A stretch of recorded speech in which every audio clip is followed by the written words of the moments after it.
Coach, after looking at film, did you have any different thoughts on the ball game Saturday?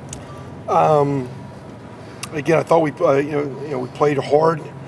Even though we ran the ball well, there was a lot to clean up in the blocking aspect of things, just with staying on blocks and comboing or aiming points or getting to the right guy. And so, as good as that was, you could see with those linemen, and I think they're really a mature group. They understand, and they saw a lot of things they could clean up. Same deal defensively. And in the pass game, I really thought, you can just look at some of the things we did. We put ourselves where our timing was off. We put Nate in some situations where the concepts weren't as ideal.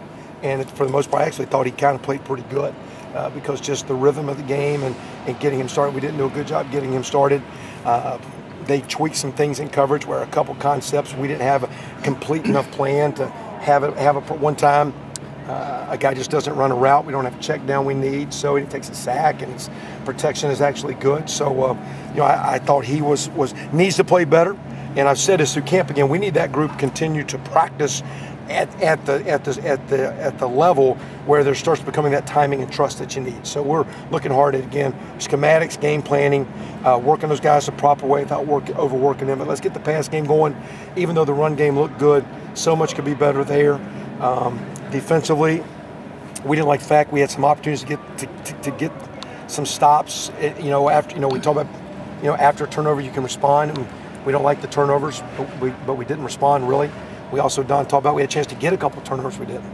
So it played hard, good, but still not what we need. And supposedly everybody says you improve from week 1 to 2. Well, we're not going to have a game to show it.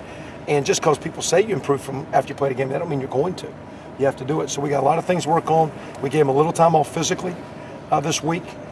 We went today in a good go day, middle of the week, and then we'll kind of do a lot of polishing and get ready for game week and a great 6-game run before we have another open day break.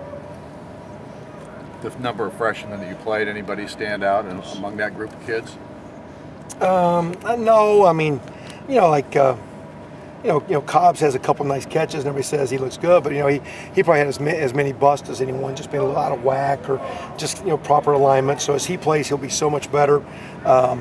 Jay Sean has the one blunder on the punt return, which we got to do a better job for him. But he probably, he has the negative, but probably played better consistently as you go. So the linebacker guys and DB showed up well. Tony Fields had a chance, to get a hand on the ball and make a pick and didn't. So no one disappointed. It's a good group, and like I said, it was good to get it. It was not by design, but they got it there when the game was kind of close. So that was their first time, but it was actually some critical minutes, and that was nice. Instead of it was just a mop up, with your first time. For the most of the part, those guys were kind of playing, and the game's a little bit in balance. So that was nice. Obviously, Bobby had his big day, but how do you evaluate the performance of the rest of the defensive line? Okay, we can be so. Again. As you come out of our camp stuff, we try to stay off the ground because we don't want people in the legs for ankle and knee injuries. And then because of that, you end up playing high.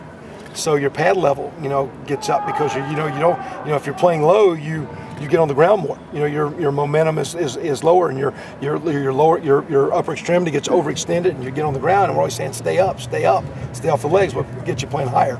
So just like the O-line, those guys can play so much better. It's a strong group, big group. We need those guys to improve. No one was disappointing, but just to me, a lot of times what you see in the first games, they all graded, I think, average. No one was horrible. Bobby was the one guy that made a few plays and was recognized a little bit more as having a better game. But they'll need, and the O-line will need to play better for this run that we're getting ready to see. You mentioned last week that you guys are moving Larray Smith to cornerback. What did you guys see from him that makes you think that he's a better fit for that side of the ball? Well, again, he is a good athlete, fast, he's long. In our running back deal, even though he's fast, instinctively, the other guys were probably, even though he had more speed, the other guys were probably instinctively better runners, a little bit better in the catching and route running or pass pro. So he was good, and he's a guy you want on special teams, and he's unbelievably fast, and he's actually for a reasonably long, tall, big for a skill guy. We have a couple senior corners. We think we have a little void with some guys that we need to improve, so we thought he could get in the mix. I don't know if he's going to play much this year outside of special teams, but he's technically a redshirt freshman. He's got 4 years to go now, and so we just did it after a week of preseason. So I said, go over here and try it for one day. Let's see what we think, see what you think. We thought he looked like he could be really good. He kind of liked it, and he's kind of rolled with it. And I appreciate him not doing what's best for the team, because I don't believe you do what's best for the team. I think you do what's best for you. If it's best for you, it's best for the team, as long as it stays within the confines of team rules and guidelines. So him going over there doesn't help the team unless he wants to do it. I appreciate the fact that I think he's smart enough. He realizes I might be good at this, and I think he's embraced it. And we'll see here in over time, can we get him up to speed? He's a long way from understanding the position, but he's got the skill set where he could be pretty good at it. Coach, you talked about, there's been some talk about tackling technique and introducing some new concepts there. There were a couple of missed tackles in the first couple of snaps, but I saw open field tackling from Flo and from Hunter and some guys. How, as this game wore on, how did the tackling seem to you? It was better, and at the same time, I think we could squeeze and wrap and get it cleaner. We did miss a couple early, like you talked about.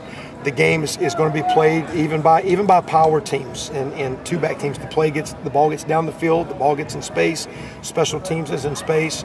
So even our stuff today, even without trying to just smash our guys, we're just trying to emphasize some simple fundamentals. We're doing it for our offensive players because they're involved in special teams, so that our receivers and running backs can understand, again, proper leverage on the ball. And we always talk about respecting the ball. And respect sometimes means like, hey, if I'm a running back, don't fumble. If I'm a quarterback, don't throw a pick. But if you're a defender, if you respect the ball, you keep leverage on the ball. You keep it in front of you. You keep it inside. You keep it where your partner can come help you make the tackle. So we're just going to keep working some simple fundamentals. We'll keep trying to take that into our scheme concept. So the scheme's a part of it, but if you're in good position, miss tackle, the scheme's no good. Sometimes we were in good position last year and we just didn't make tackles. So part of it's players being more talented, players being more mature, part of it's fundamentals, part of it's scheme, and we're putting it all together. So it's a little bit better, but we're going to build on it. It's not what it can be, and it's not what it's going to be. Kevin, as you look at quarterbacks, is the era where you needed a guy 6'3", 6'4", is that maybe is necessary now because of the spread attack, because of wide open? In other words, is a guy 6 foot, 6'1", maybe even 5'11", better able now in this type of college era to succeed? Well, with some of the movement skills, because some tall guys don't run as well. So if you want to do some degree of, and as a quarterback, I mean, there's certain skills you need. And throwing's one, and having a big arm's one, but it's not necessarily as strong as being a guy that can process quickly, have a quick mind.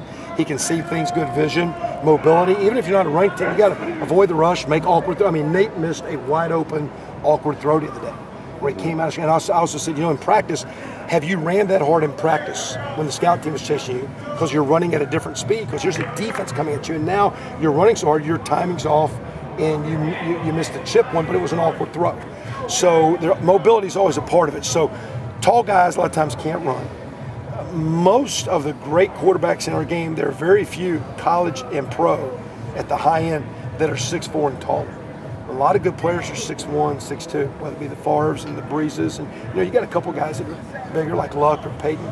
There's a lot of tremendous quarterbacks in that 6'1" and 6'2" range. You can be too tall to be a good tight end. 6'6", 6'7", it's hard to block. A lot of those great players are 6'4". Center, you can be too tall. I mean, even though you think size is a part of it, certain body types get so tall they're long. And the problem with the tall quarterback is how quick is he, and if he's tall, how long is he? Like Nate, for a taller guy, has reasonable quickness where the ball gets out quick. It's not a wind-up long, because tall people have long levers, and the longer the lever, the slower the ball comes out. So the key is quickness, and that's where those 6 foot, 6'1", 6'2" guys are just low. And sometimes it's quick minds and quick hands as much as quick feet that make those guys a great player. What's the injury update on the guys that weren't ready for week one? Do you think they could be ready they were practicing today. So Fletcher was out there going, Wes Rogers was out there going. We're close on Casaro at tight end because we need to get him back in the mix. And Danny's probably a week 2 away. He's probably the slowest of all. They're all coming back. Came out last game with no one to add to it. And as we practice, again, we were clean today, so hopefully we'll be clean as we move forward in the games to come. Now that he's over at quarterback, where does Chris Covington kind of fit in that mix then? Trying to figure it out because, again, he's got a tremendous arm, but because we show up missing Summer because we're thinking maybe the defensive position, so he's missed some of that mental side. So we're really trying to cram course him. When during practice he's standing beside a coach all the time. What's the signal? Call the snap count, call the play. So it's a little bit just getting him mentally, physically, live arm, a big guy. He can move a little bit, where he can do some run stuff. So we'll see in time between he and then Boudreaux and Xander where they get to. He technically, and he's coming off his the knee injury he had a year ago. He's not officially full go. We hadn't really turned him loose yet. So I think we're about a week or so away from saying, okay, you can really take the gloves off, and because we've had to. Coming off the knee, he's been allowed to practice, but it's been in certain situations. So we just got to see where we're at there. What's your schedule the rest of this week? I'm going recruiting right here as soon as I can, so I keep looking at the watch because y'all killing me here. Right? You see me somebody. We're recruiting. We'll go tomorrow. Pretty good go. We'll have a very light work on Friday.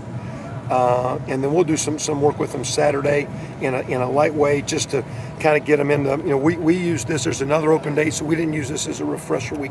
We use this as a kind of a preseason build-up week where we could come off a game, make some corrections.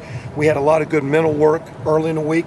Now we're doing a little bit of physical here in the mid part of the week, and we'll try to get them fresh and then get into a normal game week starting Sunday. So a good go today. Not as much. I mean, it'll be a good go tomorrow, more than a normal Thursday by far. We won't do much on Friday. We won't, quote, play a game Saturday, but we're going to do enough to kind of keep them in the routine of waking up, and here it is, and then we'll cut it loose and let them watch some games Saturday afternoon. And then we're going, as coaches, we're going to recruit. We'll be recruiting a lot on Friday, and we'll be recruiting a lot of the backyard. And then also, for us, we're strategy-wise, we won't go to every kid the first week because we can only see them once, and sometimes I want to see them, so sometimes we will not go everywhere because we want to do good at home and good in the Midwest. Your juniors for next year go fast, so we'll start our recruiting locally, and then as the season moves, we'll start spreading down to the southern and outer lining areas. So we got some recruiting that goes this week as well. If Nate had to come out for like one play or two because his helmet got knocked off or mouth guard came out or something, who would probably come in for a couple of plays? Or you still we not just sure? play with 10. Play with 10. Just take a knee, take a timeout. Get 3 timeouts, there's 3 calls. All right, guys, you got coaches. Right, I mean, we put Covington out the other day. And we got to keep evaluating Xander as a freshman, because if he doesn't play as much, you just don't want to lose the year. So it's kind of where would Xander be in relation to Boudreaux, because Boudreaux's been redshirted.